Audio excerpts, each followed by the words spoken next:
मंडळी 13 मार्च 2025 रोजी होळी हा सण साजरी केला जाणार आहे। होळी म्हणजे वाईटावर चांगल्याची मात म्हणून आपण होळी साजरी करत असतो। होळी पेटवत असताना मात्र या महिलांनी होलिका दहन म्हणजेच होळी पेटवलेली पाहू नये, ते अशुभ मानलं जातं।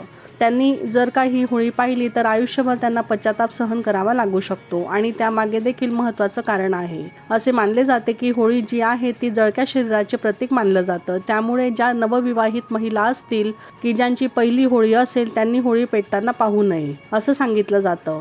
त्यामुळे वैवाहिक जीवनात अडचणी येऊ शकतात, विनाकारण कलह वादविवाद होतात।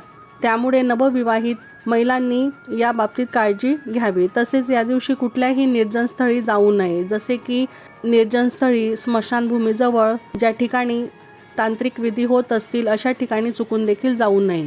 त्यामुळे होळीनिमित्त आपण घरीच राहावं। निर्जन स्थळी गेल्याने नकारात्मकता निर्माण होत असते।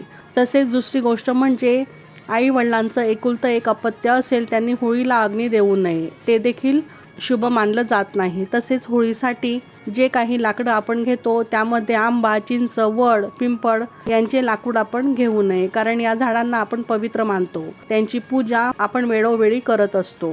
हे लाकूड जाळल्यामुळे नकारात्मकता पसरते आणि त्याचा वाईट परिणाम आपल्या जीवनावर होत असतो। तर मंडळी, होळीच्या दिवशी या विशेष गोष्टींची काळजी आपण नक्कीच घ्यावी। यामुळे आपल्या जीवनातील नकारात्मकता जाऊन सकारात्मकता निर्माण होण्यास निश्चितच मदत होईल। श्री स्वामी समर्थ।